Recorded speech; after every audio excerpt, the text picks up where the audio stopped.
దేవుని అతి పరిశుద్ధ నామానికి మహిమ కలుగును గాక. ఓ ఫర్ టుడే వాక్య సందేశాలు ఉంటుంది మీ అందరికీ మన తండ్రి అయిన దేవుని నుండి, మన ప్రభువైన యేసుక్రీస్తు నుండి కృపయు సమాధానమును మీకు కలగాలని లైఫ్ చర్చ్ వైజాగ్ నుంచి తెలియజేస్తా ఉన్నాను. ఈరోజు అపోస్తలుడైన పౌలు కొలస్సీయులకు రాసిన పత్రిక 3వ అధ్యాయం 16వ వచనాన్ని చదువుకుందాం. క్రీస్తు వాక్యము మీలో సమృద్ధిగా నివసింపనీయుడి. ఈ మాటలు కొలస్సీ సంఘానికి అపోస్తలుడైన పౌలు తెలియజేస్తా ఉన్నాడు. అక్కడున్న పరిశుద్ధులకు అలాగే విశ్వాసులకు తెలియజేస్తూ సమస్త జ్ఞానంతో నిండిన దేవుని సమాధానం మీకు కలగాలని, అలాగే క్రీస్తు వాక్యము మీలో సమృద్ధిగా నివసింపనీయాలని తెలియజేస్తా ఉన్నాడు.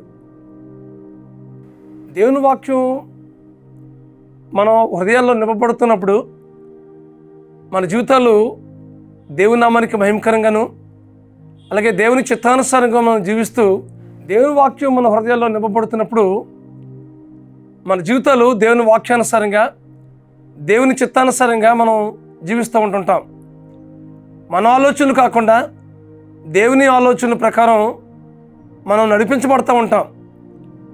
దేవుని వాక్యం చేత మనం ఏలుబడి చేయబడుతూ దేవుని వాక్యానుసారంగా మనం జీవిస్తూ ఉన్నప్పుడు సమస్తము కూడా దేవునికి మహిమకరంగాను, అలాగే మనం ఆశీర్వాదకరంగా మనం జీవిస్తూ ఉంటాం. కొన్నిసార్లు మన జీవితంలో ఎదురవుతున్న సమస్యలు, శోధనలు, అలాగే ప్రతికూలమైన పరిస్థితులు మనం ఎదురవుతున్నప్పుడు దేవుని వాక్యం ద్వారా ఎంతగానో మనం బలపరచబడుతూ ఉంటాం. ఒకరోజు యెహోషువ జీవితంలో మనం చూసినట్లయితే మోషే మృతి పొందిన తర్వాత ఇశ్రాయేలును నడిపించే బాధ్యత యెహోషువ మీద ఆ బాధ్యతను తీసుకోవడం జరిగింది. దేవుడు అట్టి కృపను యెహోషువకు ఇచ్చాడు. అయితే చాలా భయపడిపోయాడు. ఇశ్రాయేలు ప్రజల్ని నడిపించడానికి ఎంతగానో భయపడ్డాడు. కానీ దేవుని యొక్క వాగ్దానం, దేవుని యొక్క వాక్యం చేత యెహోషువను దేవుడు ఎంతగానో బలపరిచాడు. మీరు అడుగుపట్టు ప్రతి స్థలాన్ని మీకు ఇస్తాను, నీ జీవితకాలం అంతా నీ ఎదుట నీ శత్రువులు నిలవలేరు, నీకు నేను తోడుగా ఉంటాను. యెహోషువకు దేవుడు తోడుగా ఉంటాడని వాగ్దానం చేశాడు. నేను మోషేకు ఎలాగైతే తోడుగా ఉన్నానో నీకు నేను తోడుగా ఉంటాను యెహోషువ అని యెహోషువని ఎంతగానో బలపరిచినట్లుగా దేవుని వాక్యాలు మనం చూస్తూ ఉన్నాం. నువ్వు నడుచు మార్గం అంతట్లో నీ దేవుడిని యెహోవా నీకు తోడుగా ఉంటాడు అని ఎంతగానో ప్రోత్సహించి బలపరిచి ఇశ్రాయేలును నడిపించడంలో దేవుడు యెహోషువను బలపరిచినట్లుగా దేవుని వాక్యాలు మనం చూస్తూ ఉన్నాం. దేవుని వాక్యం మన జీవితంలో ఎంతో ఆదరణ, ప్రోత్సాహం, బలాన్ని, అలాగే నెమ్మదిని కలుగు చేస్తూ ఉంటుంటుంది. యెహోషువ కూడా భయపడిపోయే పరిస్థితుల మధ్య, ఎంతగానో కృంగుదలకు గురైన పరిస్థితుల మధ్య తను ఉన్నప్పుడు దేవుని వాక్యం అతనికి ప్రత్యక్షమై ఎంతగానో బలపరిచినట్లుగా దేవుని వాక్యాలు మనం చూస్తూ ఉన్నాం. మన జీవితంలో ఎదురవుతున్న ప్రతి సమస్యను దేవుని వాక్యపు వెలుగులో మనం ఆలోచిస్తున్నప్పుడు, దేవుని సన్నిధిలో మనం నిరీక్షిస్తున్నప్పుడు మనం కూడా ఎంతగానో బలపరచబడుతూ ఉంటాం. ఇక్కడ పౌలు కూడా కొలస్సీ సంఘానికి ఎంతగానో బలపరుస్తూ ఉన్నాడు. వారు ఎలాంటి జీవిత స్థితి కలిగి జీవించాలో తెలియజేస్తున్నాడు. మీరు విశ్వాసాన్ని, ప్రేమను ధరించుకునండి అని అంటున్నాడు. అంతకని మించి మీరు క్రీస్తు వాక్యము మీలో సమృద్ధిగా నివసింపనీయుడు అంటున్నాడు. దేవుని వాక్యం చేత మనం పరిపాలించబడుతున్నప్పుడు మన జీవితాల్లో ఎన్నో ఆశీర్వాదకరమైనటువంటి అనుభవాలు పొందుకుంటుంటాం. ఈ వాక్యం ఉంటుంది మీ జీవితాల్లో. దేవుని వాక్యానికి ప్రాధాన్యత ఇస్తున్నారా?